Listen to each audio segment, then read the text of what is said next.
ओम शांति।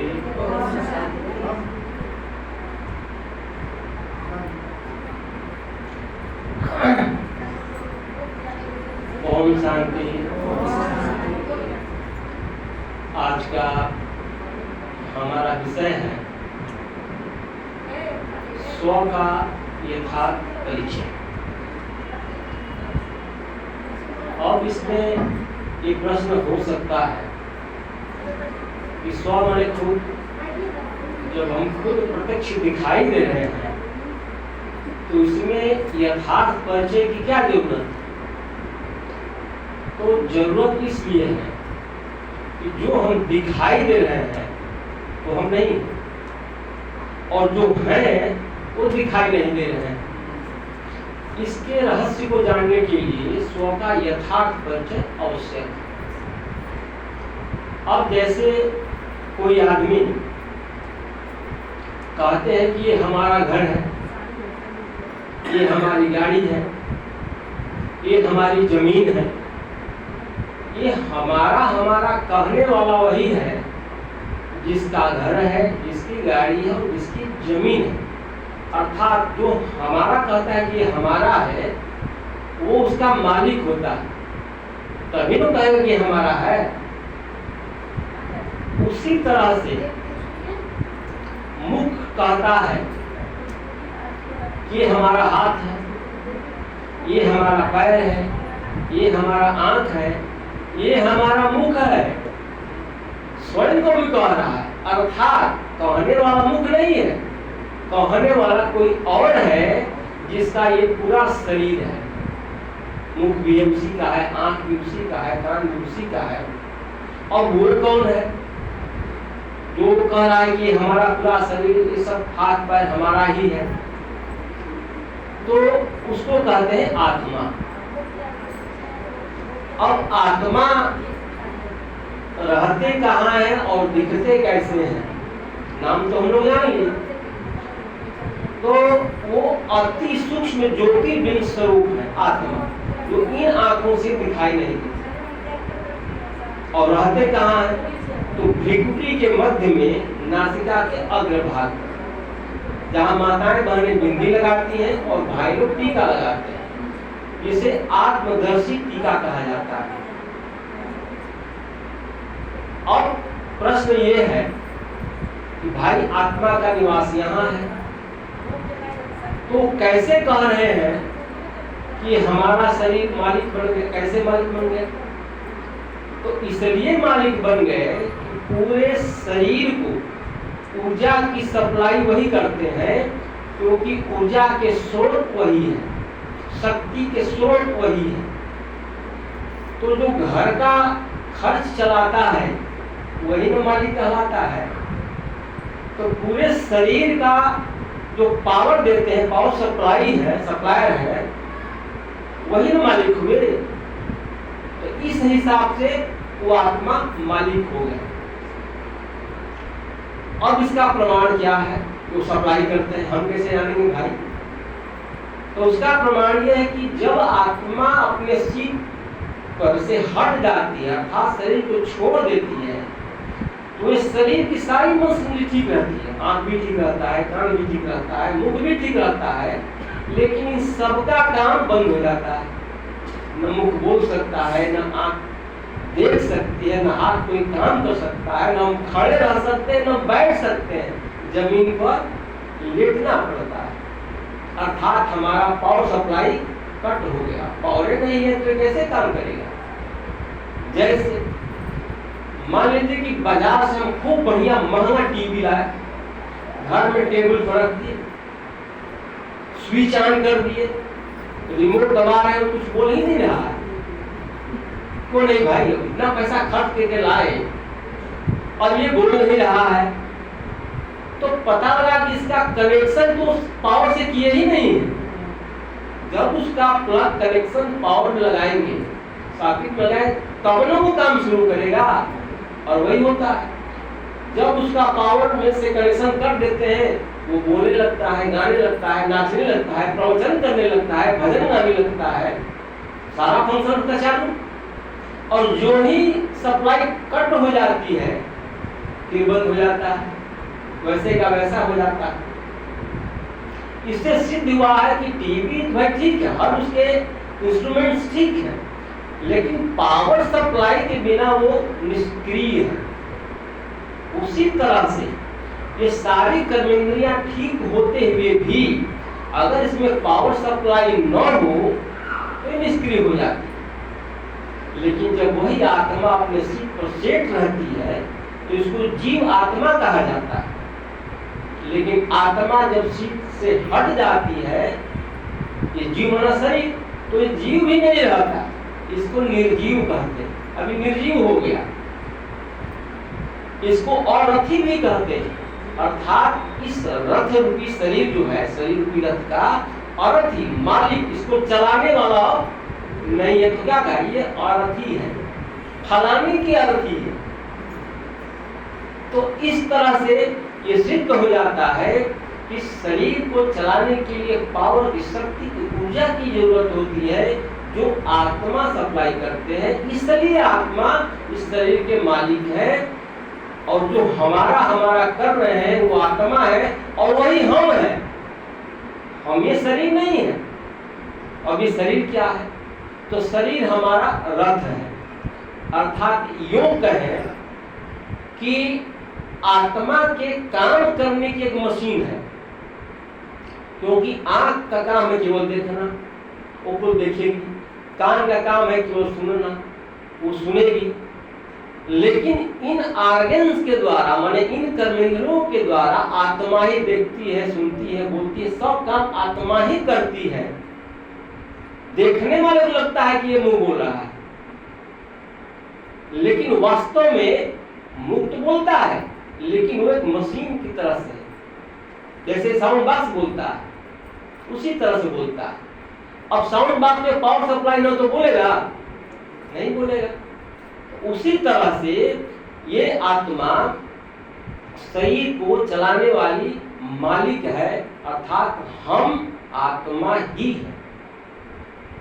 अब जैसे ये शरीर की कर्मेंद्रियां हैं, हाथ पैर आंख मां, ये शरीर कर्मेंद्रियां है ना, उसी तरह से आत्मा की भी 3 सूक्ष्म कर्मेंद्रियां होती है, मन, बुद्धि और संस्कार।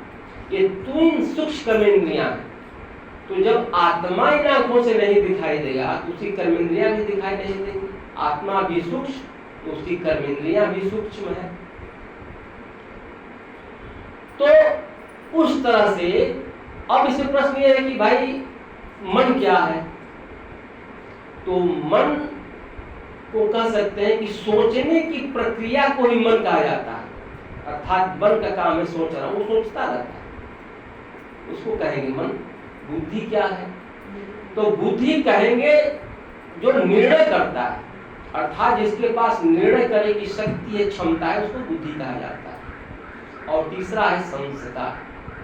अब ये संस्कार क्या है, तो आत्मा बुद्धि के निर्णय द्वारा शरीर के कर्मेंद्रियों से जो कर्म करते हैं वो संस्कार बन जाता है, और संस्कार रूपी झोली में जाकर के वो इकट्ठा होता रहता है। और वो संस्कार कब इमर्ज होता है, जब उसका अगला जन्म होता है, अगला बहुत पूरे कल्प का बायोडाटा उसमें फिक्स हो जाता है, और इसी तरह से वो अपना काम करता रहता है। वो दिखाई नहीं देता, लेकिन वो अपना काम करता रहता है। अब इसका प्रमाण क्या है, तो इसका प्रमाण ये है कि एक ही समय 2 बच्चे जन्म लेते हैं, एक करोड़पति के घर और एक भिखारी के घर। अब करोड़पति के घर जन्म लेने वाला बच्चा तो जन्म लेते ही करोड़पति हो गया, और भिखारी का बच्चा जन्म लेते ही भिखारी हो गया। अब इन दोनों बच्चों ने जन्म लेते ही ऐसा कोई कर्म तो किया नहीं, तो क्या है, ये पूर्व जन्म के कर्मों का जो संस्कार है, अर्थात जो प्रारब्ध है, उसी के हिसाब से इनका जन्म हुआ और उसी के हिसाब से इनको उसका फल मिला। इससे सिद्ध होता है कि पूर्व जन्म में या जन्मांतर जो भी हम कर्म करते आए हैं, वो संस्कार बनता जाता है और वही संस्कार के हिसाब से हमारा जन्म होता है। ऐसा मान लीजिए कि दो जुड़वा बच्चे एक ही समय में पैदा हुए, एक ही घर में एक ही माता पिता के पास जन्म हुआ, लेकिन दोनों के भाग्य में अंतर आ जाता है। उसी में से कोई बच्चा अफसर बन जाता है और दूसरा चपरासी बन जाता है। घर भी एक, माता पिता भी एक, जन्म का समय भी एक, फिर भी ये दोनों अलग अलग क्यों हो गया? क्योंकि उन दोनों के पूर्व जन्म के किए गए कर्मों का जो संस्कार बना उसके हिसाब से उनको फल मिला। यही चलता रहता है। अब आत्मा और शरीर दोनों एक दूसरे के बिना अधूरे हैं। अगर शरीर है और आत्मा यहां से निकल गई तो शरीर निष्क्रिय हो गया, निर्जीव हो गया, कुछ नहीं करेगा, पड़ा रहेगा वैसे। और आत्मा है और शरीर ही नहीं है तो आत्मा क्या करेगी? वो भी कुछ नहीं करेगी, अधूरे हैं। लेकिन दोनों की आवश्यकताएं अलग अलग हैं। ऐसा कैसे है? इसको समझने के लिए हम उदाहरण लेते हैं मोटर गाड़ी का। जैसे मोटर गाड़ी है, अब मोटर गाड़ी खूब नया शोरूम से लाए, महंगी गाड़ी खड़ी हो गई, वो खड़ी ही है। कब तक?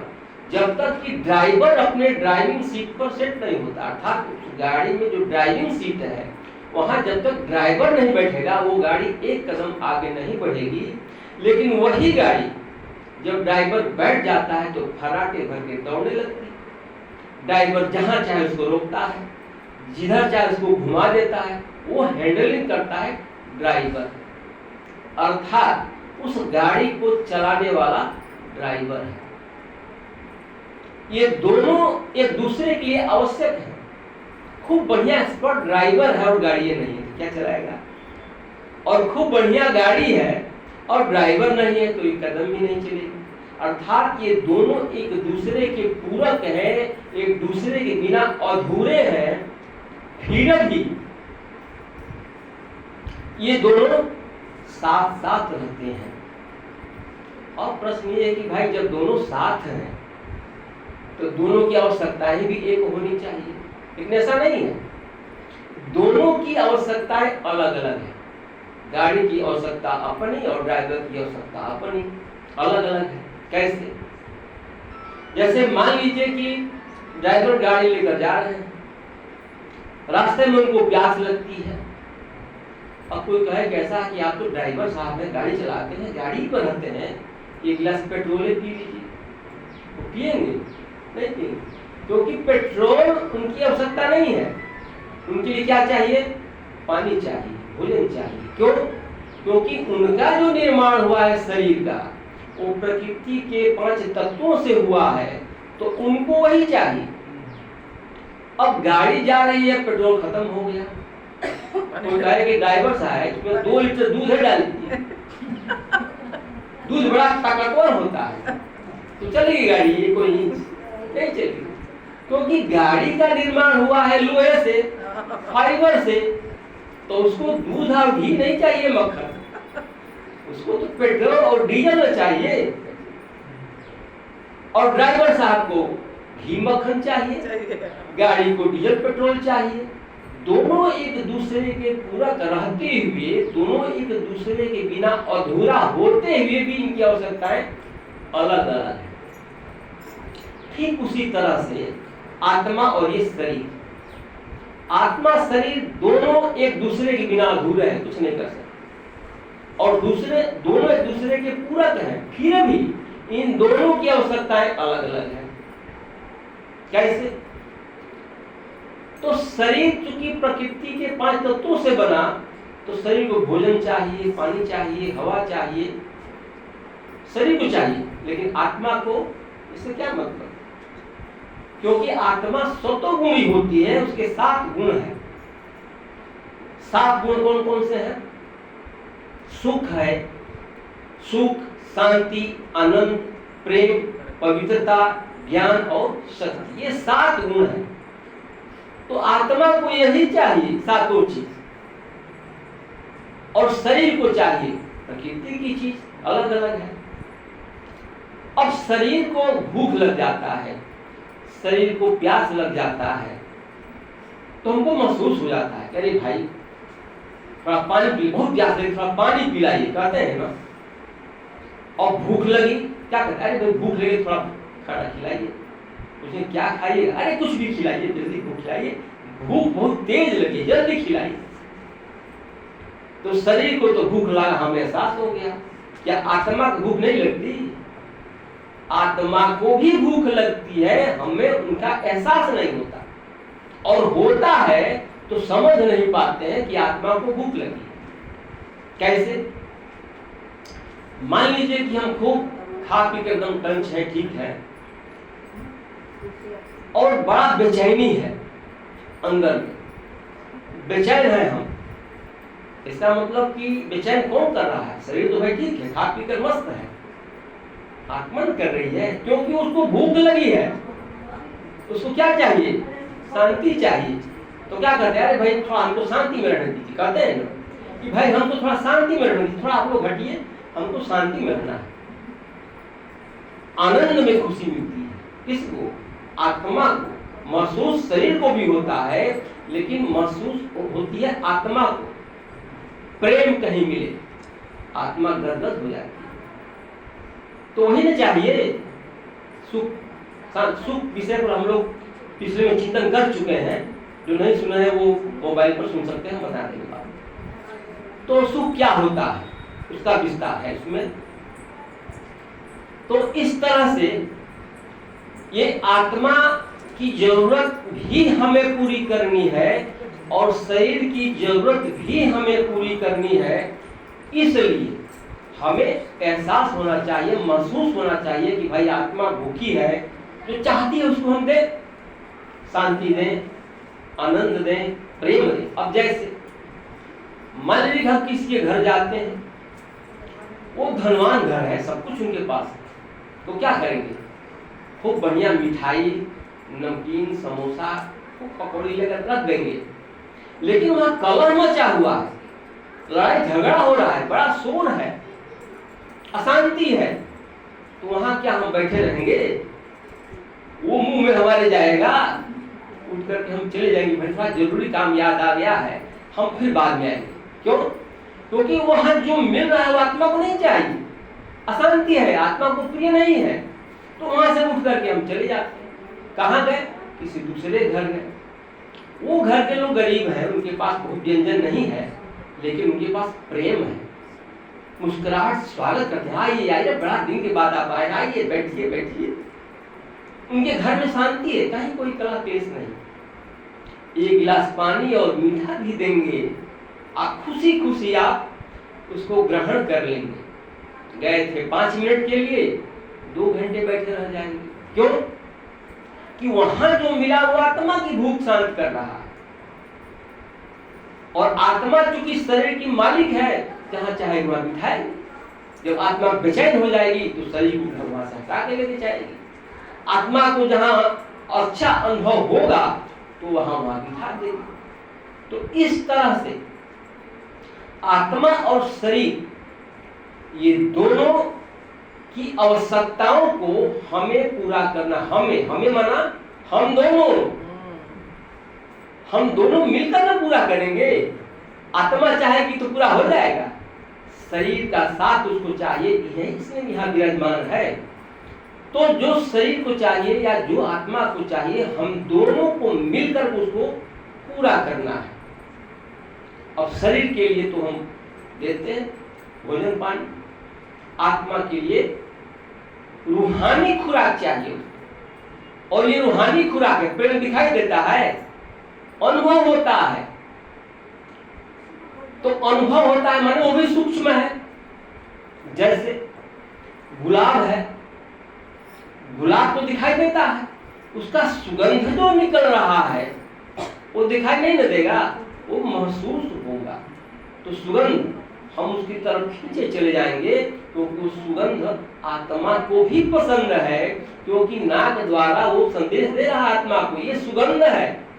नाक कहीं ना निर्णय करता है, कान निर्णय करता है, सुमधुर आवाज सुनेंगे, वो सप्लाई देगा आत्मा को।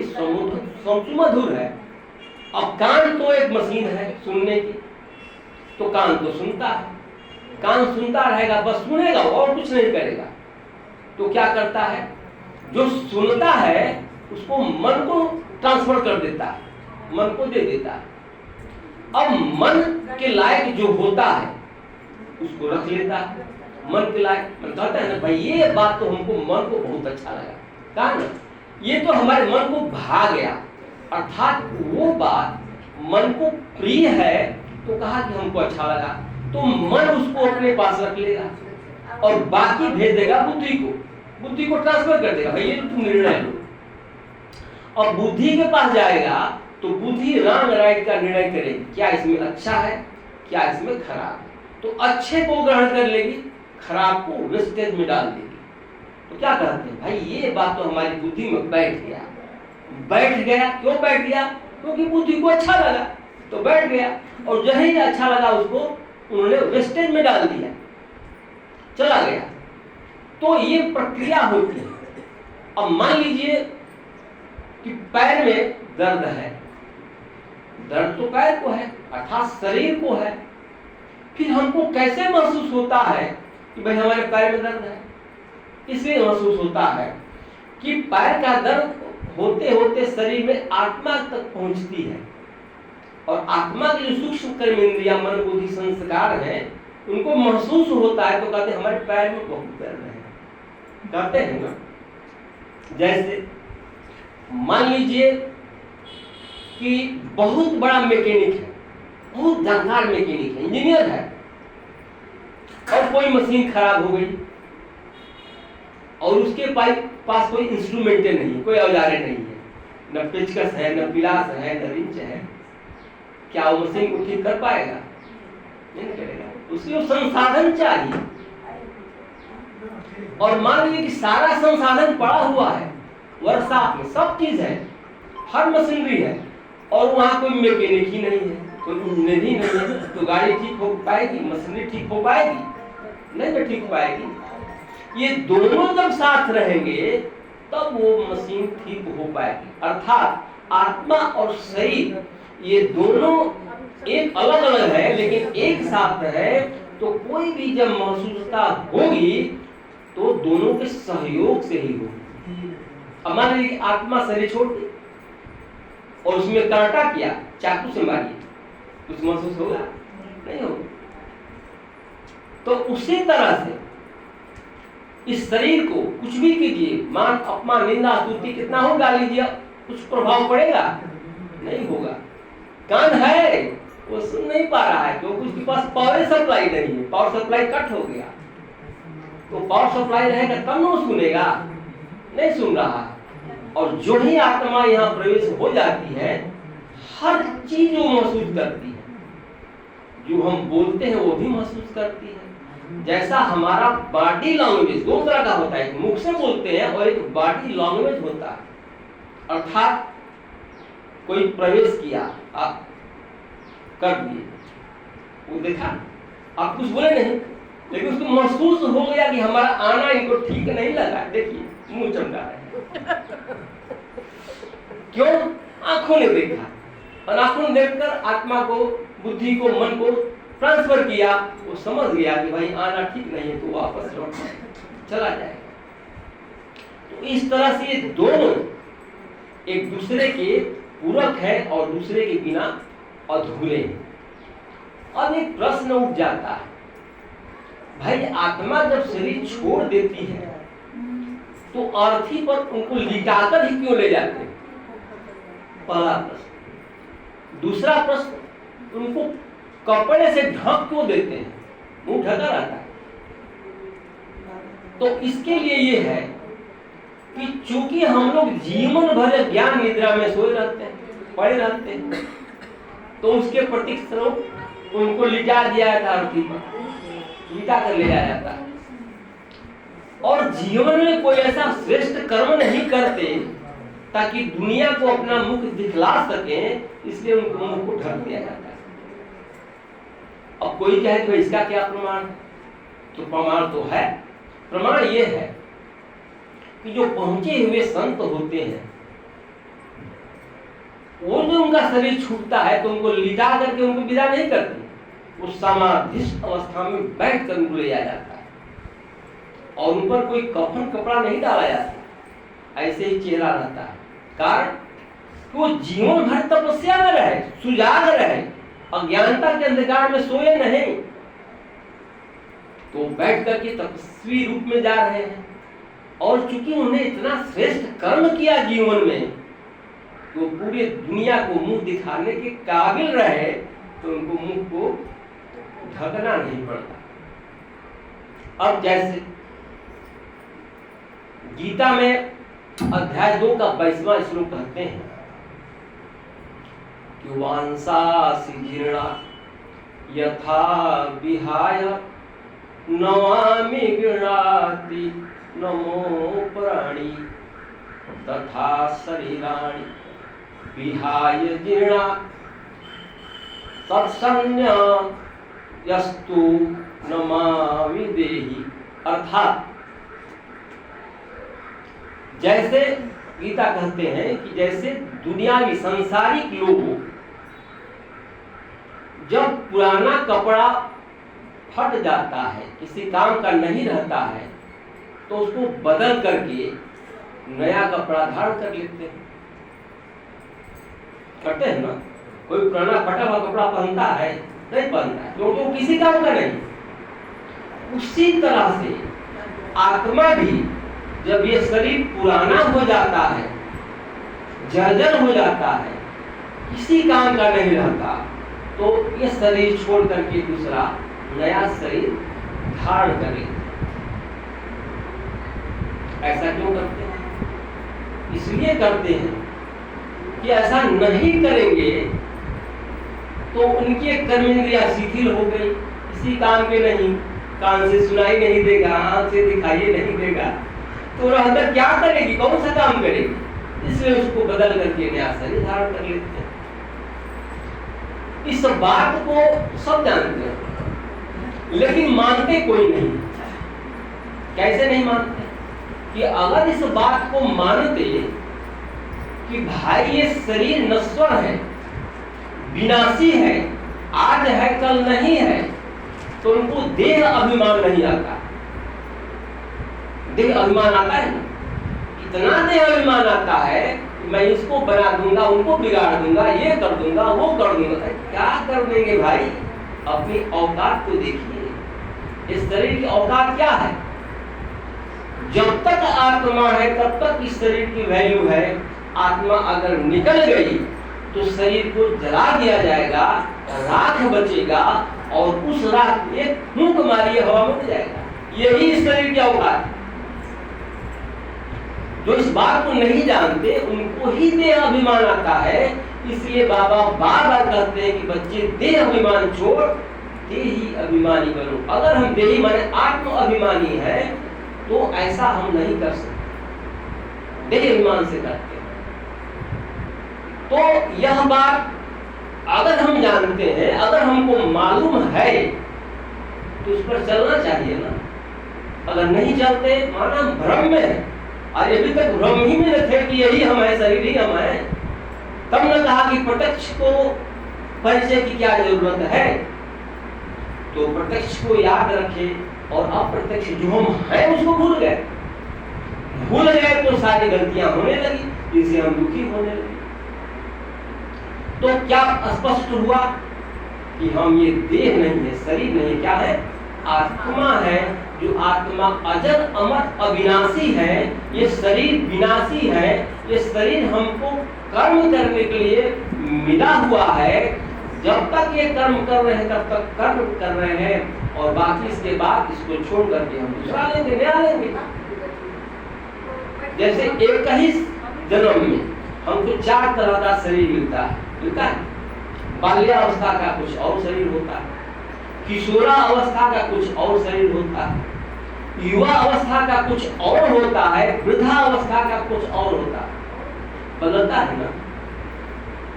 अगर किसी के बचपन का फोटो होगा, युवा अवस्था का होगा, वो मिला सकते हैं, दोनों में महान अंतर आ जाता है। लेकिन जब वृद्धावस्था खत्म होता है तो फिर बचपन आ जाता है, फिर नया शरीर मिल जाता है। तो ये शरीर परिवर्तनशील है, परिवर्तन होता रहता है, लेकिन आत्मा वही रहती है। तो जो हम देह का अभिमान करते हैं, तो अभिमान तो बुरा होता है। अहंकार, इसलिए कहा कि अहंकार में तीनों गए, कुल, गौरव और वंश। न माने तो देखिए रावण, गौरव, कंस। प्रमाण है। तो हमें क्या रहना है? हमें आत्माभिमानी रहना है। तो उसका भी अहंकार नहीं करना है, क्योंकि अहंकार किसी भी चीज का अच्छा नहीं होता। क्या करना है? शुभ संकल्प रखना है और श्रेष्ठ सोच रखना है कि हम तो एक श्रेष्ठ आत्मा है, हम महान आत्मा है, हम पुण्य आत्मा है। ये क्या हुआ? श्रेष्ठ संकल्प हुआ। ये अहंकार नहीं हुआ, ये शुद्ध, ये शुद्ध है ना। तो इसको हम लोग अगर धारण करें तो हमसे कोई गलती नहीं होगी, कोई ऐसा कर्म नहीं होगा जिसके लिए बाद में हमें पछताना पड़ेगा। इसलिए कहा कि भला किसी का कर न सको तो बुरा किसी का ना करना, फूल नहीं बन सकते हो तो कांटे बनकर मत रहना। ओम शांति।